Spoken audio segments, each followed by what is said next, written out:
دم باش تماشاوان هجا مجارا میا به هفته هفبینا آرکی او شروع کردن رودان سیاسی کل روجاوای کردستانی روددنج بو وی کجی میوانداریا برز فیصل اسماعیل اندام کمیته روشکار یا پارتی دموکرات کردستان سوریا پدکسی مامستاد بخیراتی بخیراتی سرچاوا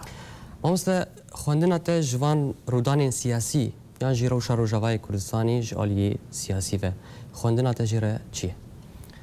از دبینم پاشروج کی هجال پیشی املتی کرد سوریه و از بهوی ما زوبه چونکی از ترسم هندک تأخیر ببه وضع کردی سوریه ام بیننوی پیش وچه پیشتی چونا پیش مرگال باجاری کوبانی و رزگار کرنا کوبانی و دورو بریوینا از بینم پروژه ملتی کرد سوریه دا به پیش وچه و پروژه کی گشم باش اما بحثا لیوگرا سیاسی بکن لیوگرا سیاسی وکو سیاست مداره کی تشاود بینه پیوستی که مزن هبو گو لیوگرک سیاسی کردی هبی و تأخیر بویش چی بوناینا گرکی هید هولیر یک ده چو باسری هولیر یک نچو گرک ده هولیر دو دوانا هولیر دو جی نچو ویتالی او اصنگی زیده چی بونی گو توالی پیدیل بر تنفیز هولیر یک و دو چی کرن لقاءات بارتي وتفدمي تشيبون هندق نافوادا جي خص قوم كاربن اللي فقرك سياسي تشيبكن فاعل بالسر عرضي مشترك بقرارات وبريارات دندرو روجا شو اكتيف وفاعل يعني ما دخست جو بيجو ام دل ايشي كي جملتي خرشيكن برين كي جملتي خرشيكن نخوشي كي جملتي خرشيكن ما دخست جو او برياري تنفيذ ببن التزام بي بكي هفالي بيدي بمرة ما دديت هر على طول أظلت ما يبيدي عقلية استفرادي عقلية تأخيرية عقلية استفادة أرض الواقع بكن وكأنه كسواب فتنل صحي ويتشي بكن أو بونا سدماغو أو مرجعي شي نبو بشتي نجار بون الكوباني جو داعشي هجومي باجاري كوباني كمخابن ملتي ما مهاجر كرن كوباني ويران كرن بندو باجار جواستاندن من دهش صديش باجار دسوادا نچار بون گورن خباوجن هريما كردستاني وجم جنابي سروك بارزاني جبو گو كاربن ضغطك الحركه كردي جيب كي ليفغر كي كردي تشي بي اتفاقك كردي تشي بي وجبرغو دولتي غرب وسرسريوا الولايات المتحده الامريكيه يعني وامريكا قبول نذكر درباسي سوريا ببي گو ليفرك سياسي كردي نبي ها يكيتي كردانه بالسرساحي جبر فيكي مجبور بون نشار بون غورن دهوكي هاتن دهوك ما توقيع كر بهفدوره طبعا بن ضغطا سروك مهندك تنازلي ما ظنش بو كرنا في مساله دجي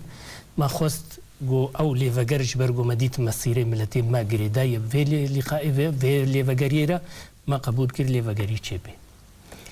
ما اتفاقيه دهوكي توقيع كر وحتى هاجي ريفابريا سياسي تشينبويا لأفلقاءات إيرو دروسيرو تشيدبن يعني في حفتيا شوي بيدا أملك تشيبويا جو ملتي مديسا بردوان بكي ويلي فقراخو أتمان بكي حتى ها كارن إيجابي بريفتشن سي لجنة تشيكرنا أو هر سي لجنة هناك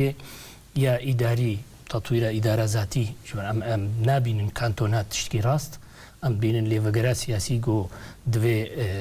بروجي كرداي حقيقي سوريا بده خويا كنيا جو كرد خوازن فدرالي سوريا دا و ام ادارك يك تشيكن هر سي هري مار باش لشكريانا تشار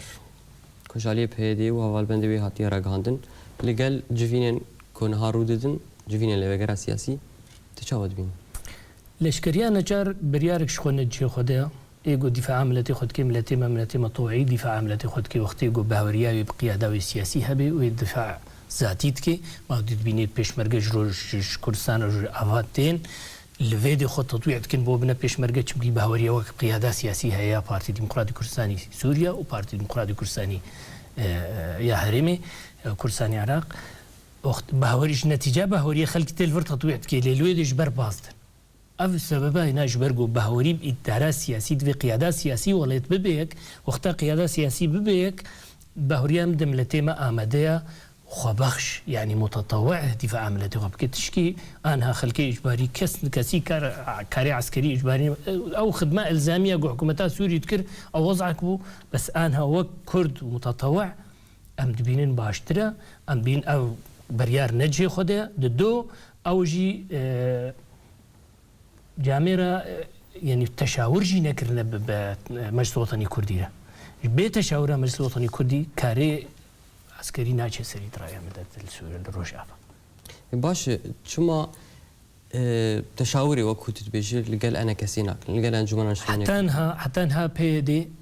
بهوري بكاري مشترك نايني حتى انها بيجي تجتها بدفيت بن سام دبي دفيت بن برياري ام دبي دفيوكي استخازم ببي وامجي بن برياري وانا مستقله جبر فيكي جيم قبولناك تشاو برياري وانا مستقله در ايام دو وقتا جو اوت بينن سيطره خد دينن شايسير بيدي درت كفن خلقي اعتقاد كان بالمقابل اشايسي نظام جي درت كفن خلق مناطق عربيه شي خلقي اعتقاد كان جبوني وابناء عسكريه سوري ام بينن قرارك هي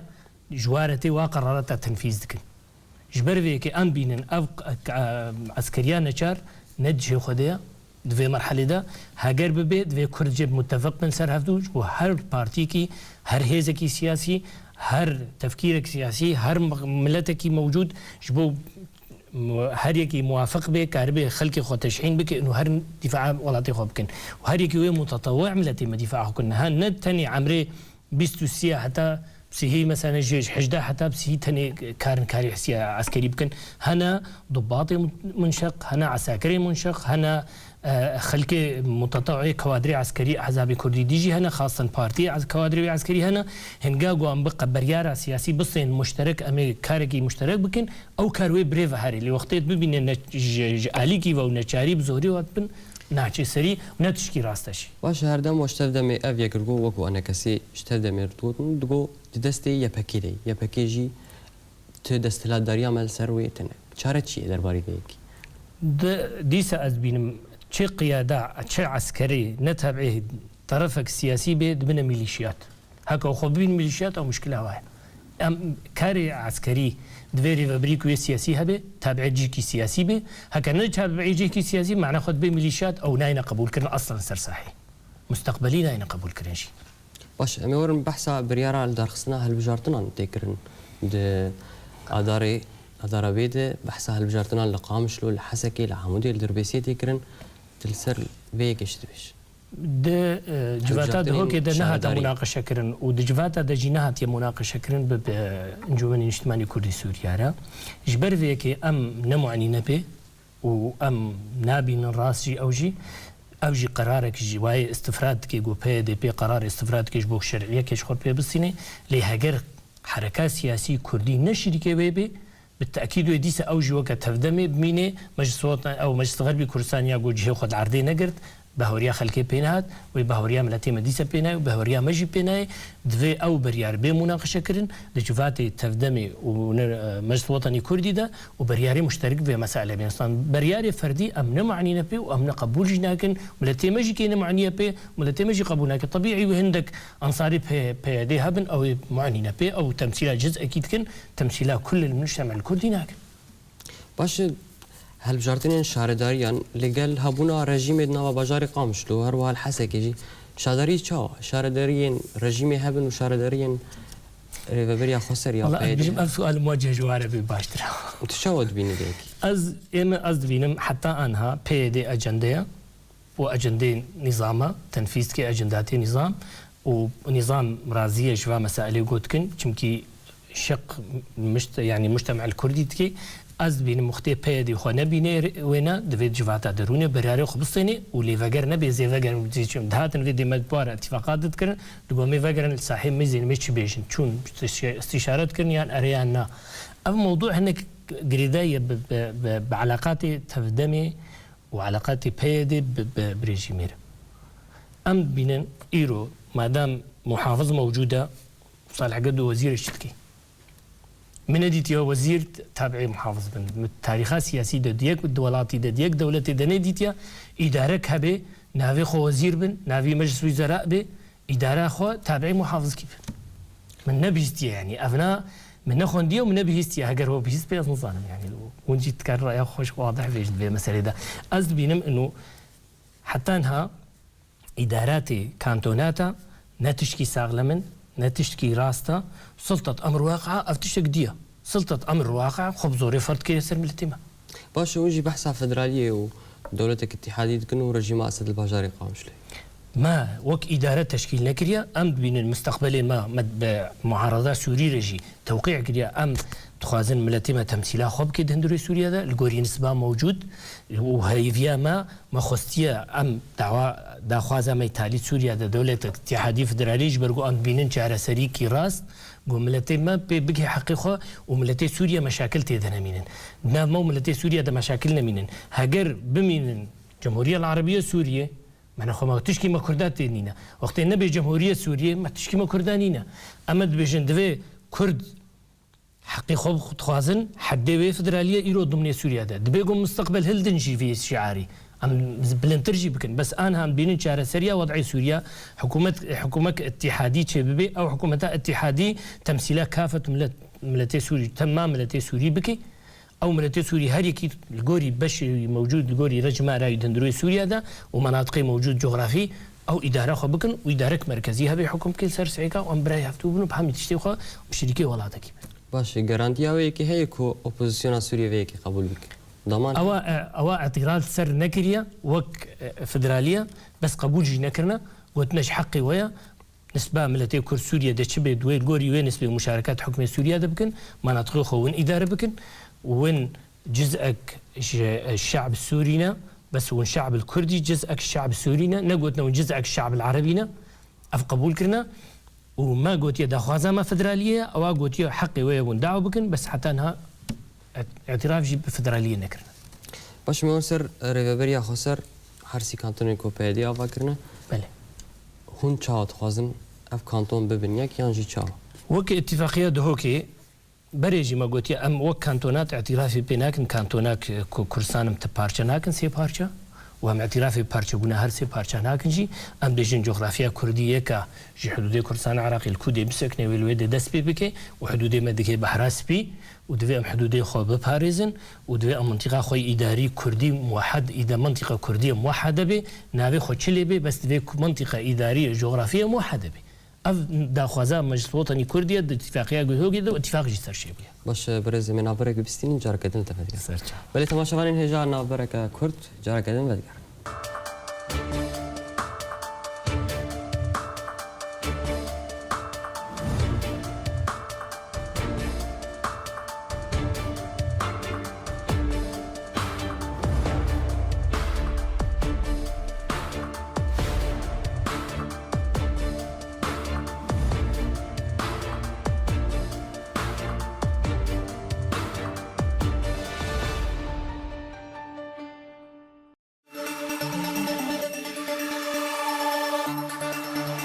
تماشاوان هجا جار كدن ودغرن علي ميواني خو فيصل اسماعيل عندما كوميتي روشكار يا بدكسي مونس كريارين بيدي تدبيني خرقه كجركتنا دهوكيرن بالتاكيد ما دام اتفاقيه تشيكن اتفاق بين مرجعيه كردي تشيكن قرارات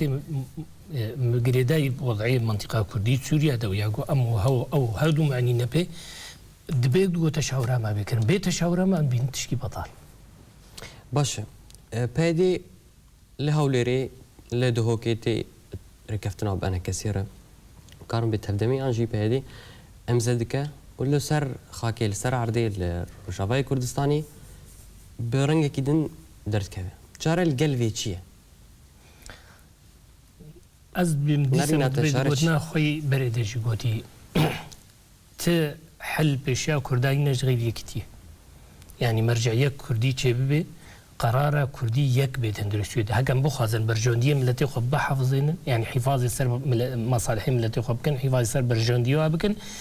بالتاكيد في املي فرجرك سياسي فاعل كان سر صاحي مشترك شريكه همي تشتي قرار دام قرار منفرد كي عن طرفي بيد راي مدى نجم صح ملتي منا جبر في كي ادبين او كرياري غوتشيد بن او مواقفه غوتين تين وي ان في توقيع كان ويش نويد التبديل بن راي مدى او الاجندات خد فكر او اجندات طبيعي هاجرش مصلحة ملتي كرد وقرابا هالت هولير يقوي شو باسرينا مندقان دهوك يك يعني هولير يك هبو هولير دو هبو دستا بلند بون حمي ام دقانا استانجيناج الي بيدي قبول نتكر مثلا لجنة عسكري تفعيل به قبول نتكر اقتصادي تفعيل به تشتيت برآذي آنها أو تاني إدارة كن أفهموا جركد هولير يقدر تنفيذ مبانا ما بس هذا جارة كده دست نافا بهدي هنا نيرين مدى بهدي بريارة وينا مستقلة دست إقليمي دستي بريارة وينا مستقلة وجا دست إقليمي هنا إن هناك نظام ريجيمي هنا إيراني هنا أم معلومات ما تشتمل سروانا أم بينن يعني بريارة وانا مستقلة. درجة نفيسة لفكرة سياسية ده تهدمي بأنا كثيرة قبول كريا دولة اتحادية فدراليش. أم هيفيد كن أو إنها دركة بسر كاغتي تالي يقول إنها شفعت واجباتي تالي ده اتفاقا خب سري وأم هيفيد كن أو تيكلي هوقا نزيكي مصير ملتين ما بيك بينن أمو بيدي بن أمو تفدمي بن أموا بريارة يت مصالح ملتي مددهم التأكيد مصلحة ملتي مجو دولتك اتحادية سوريا فدرالي بي كرد مطلبها ما مشترك ببي فدرالي ياجو مقدمات جاء ركفتنا جنيفرا مو تفدمي مشترك تقديم كرو ما يجي متفقين هاجر او حتى هنا بيج مشكله واي بس ام متفقين جو اف بيسري ام هيفين السرسا حيجي انها اف هرسي لجاني جو تشيبو نجبو مرجعيه كردي يا اداري ويا عسكري ويا مرجعيه سياسي هرسي لجانا تاكيد كان السر فدراليه وتاكيد كان السر حقيم لتيما وك ادارك موحده لسوريا واش تبحثها واري لشكري كرم وانا سر واري لشكري جارانتي اويك هي بكي هزك انا كسي قبول بك مجبور القبول بكن هاجر قبول لكن برك اربن بارسنا خوبك لا بارسنا ملات يا خوتني بكن انا نابي واحد هذا بارسنا قلا بس هي بارستا خوتني جيتكن بريقوم ببارسنا ملاتكن معنا كوباني 606 كنت جوهات استاندن خلال هفته ودي ساعات هذا كوباني نوتش صدي جوهات استاندن بيشمرگه چون اريكاريا و پیمان هاتنا اريوا بشتي بريارا دهوكي هاتت بشتي هف پیمانا دهوكي هاتت توقيع كرين هاجر نجبو دهوك يك بانا دهوك اتفاقيه دهوكي بانا وهيزيل هف پیمان بدسر داخوزا سروك بارزاني نهات بانا ما نهار رزقار بونا كوبانيش ندبو كنت شي رزقار ندبون هي از هيفيد كم ليسا او مراجعه خبكن يعني هاجر دكاربن حسينوري كورساني جهي سينوري كورسانا عراقي تسكني يعني قبل تشيشن قال لي حتى بقي بحراس بيكاربن ويسينوري مسعيكا بباريزن امنا حاجه بون تفدم مرس وطني كردي تالو هبي وهاجر كاربن سينوري كردات تركيا ديش حدود تركيا ديركي حتى بلواء اسكندرونه بحمينن كاردجها كارب بحميني او بيجن ام تكارن بحمينن وتاكيد بين كاربن بحمينن باش ود رزقنا او حاجه رايا مدى او حاجه مجبور قبول بكن جبرغو نولو بملتي من هاي باراست باش داخوياني خود بيدي رزقار كنا كوباني ده بحثا تو هزي نكريه بحثا رولا حريما كردستاني نكريه بحثا بالافرين هف بيمانيه نكريه تشاو بيكيد بين عقليه وايا عقليه استفراده دائما عقليه حتى يعني معنا شونا بيشمرقه قلت لي لياب شون بيشمرقه كردستان تركيا شون قال عالمي على كردستاني شون سلاحي جران بوار شو باي بيمانه اري واقر بيما نقطه يعني او هزا بيشمرقه يقول شو يحمو ايه نوعي ونها او هزا يقول شو يحمو ايه يتهاتبون جبوغو خليه ارتباط نقبه واحد بيمانه دبون هم هاجر نب اراده وابنا وهاجر نب هي بو زيبانا من منطقه رزقار ندو شما حتى بيشمرقه نغا نبي رزقار نبو او نبيجن او موضوعك دائما صالح مسلم الشيراتون مساعد وظيشف او درباسي فكرن بحدود جبوني فكرن ايفاري وبلما انين او درباسي روجادي تصريح قد يجي سروق دا يعني افو سياستها واقع تشكيل يعني باش القلبيك يعني كسي هزاوي آماديك اما بر قبول كن بيجي بر او قبول بر او قبول كن هزي مجازن او سبيجن صبا من بصبي داخل هزا آماده هزي ما آمدنا هزي ما كوادري ما عسكري جي آمدنا وهزي ما عسكري لشكري ايجو الرسمي جي لفرتطويع بونها حاضر باش باش روجا ركفتنا دهوكي شاود بين القلبان كريارين كوبيدي انا از فاروجا متفائلم جبرجو هوالت بيدي جي اد بينم هندك حسابتكن انه بي من انجمن اجتماعي كردي سوريا مستقبل جوار جنينه وبي انجمن اجتماعي كردي سوريا وعلاقاتي تقل هريمي وتقل حفيمانه وتقل معارضه سوري ماشي وطني كردي اد بجم كارني قل كي مظن كرن خاصه كرد قاعد نصر طاوله معارضه النظام وقهاندنا ريكفتنا جنيف وقهاندنا امريكا او علاقات خو دوليده مش وطني كردي بقلك البيشات في دميه باش ته بهيفيه قلقي قرتين سياسي حتى انها دزندان قرتي جهن بهيدي من الفرجي جوالا قلت ازديست بيجمجي قريك يك شروط اتفاقيات هوك قلت انا بيشي ونقرتي من السياسي برد قريك ابو باشرتك بس نتيجه ظرف دولي هاتي امريكانا وغرب تقوتن ام اريكاري كوباني ناكن حتى اتفاقي كردي شي نبي مجبر فيك تشتن تجاوز حتى ما تغط الهوالي خو كريا ما تجاوز هوالي خو قرتي كريا ما قبول كريا اموال اتفاقينا بكن ل يكش اساسيات اتفاقات اختم اللي فقرك سياسي شيكنا من الحفدي ورن قرك قرتي من الجمعه امين حتى انها او قرتي ما نجي او جي نتيجه سياسات شوته يا بهدي قرك بهدي قبول بك بري هموت اشتي وقت بيجي عربون عرب بيجن جوي اتفاقيه رنوز بري حمود اشتي از استغلم من علاقاتي خدا از بورا ما بجدل از اتفاقيه شيكم قرك حوالي مسعيب نه حوالي مثلا كسي كردي الجماعه قرتي ايه سياسي شنابي من نقرتي يعني دوي بين بردام هاجي اتفاقيه مرجعيه سياسي وقتها تنفيذ به يك شيء يا عسكريه ما ندوي او اشراف سرفاب كنا بريء قال قرتي الجماعه هناك بس شبوق مختلف بوار سياسيين قرتينا شنابي سرفيك حتى انا هاجي دبندي رشنفيس على فكره سياسي جداتي بارسنا ما في مروفان حتى انا هايك دغوت نانج السراغ هاندني دجي سياستا بهدي باخذه تيغرتن تربيه واي كفنا برأنا ويا تبعي بري زوري جواد بي باش تديس اما بحثا هيفي كر جو خوشتر ببه تزاني رجع كردان لباجارين كردي لقامشلو تشقاسيكين بويا لتربس بيه لتشلاغا لديريكي الباجاري حسكي القلبيكي از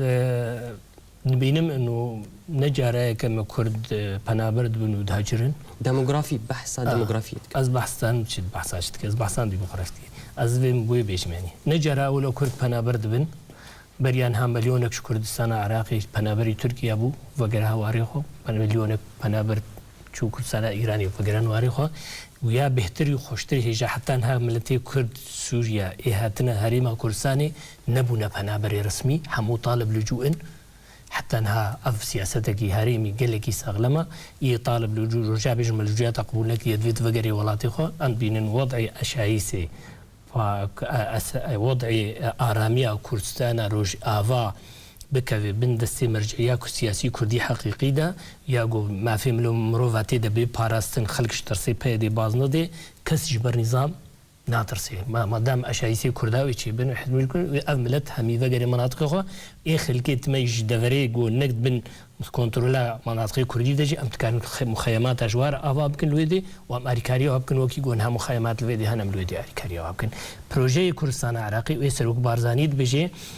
الجوري معلوماتي من هاي إنه أف بنابري ما يقدر روج كي جوانا هاي ميوعفا قرين لويدي هم ناهين الفيديو بمين نهاتنا الفيديو بمين نهاتنا بمين بنابر هاتنا نتيجة وضعي واي أمنين نساخ لما وضعي واي سياسيين اقتصاديين نساخ لما ويدي برشيبون هيا ترس هيا ظلما بيد هيا ظلما نظام هيا أف حمودش برفيه كي خلق بنابر بويا كنجي بي أفيت فقر باش عرب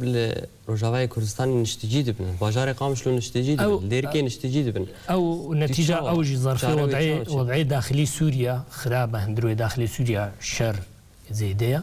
منطقه كرده هندك ارامي لها بهتر جوادري دي خلقيات نوي منطقه بوجو روشي او جو فقرنا ولاتي خد دو وكرد ناحيه ديموغرافي امزان نسبه مچقاسه بري وامزانن ميبچرنجي في موضوع معجب كن او نامين خلقي وليد نتكارن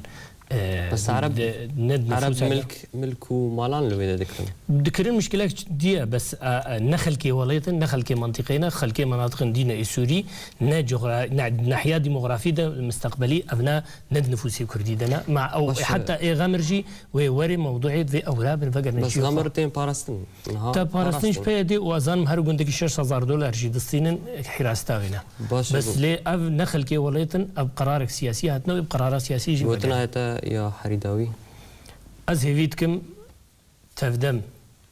بهش خوري جدل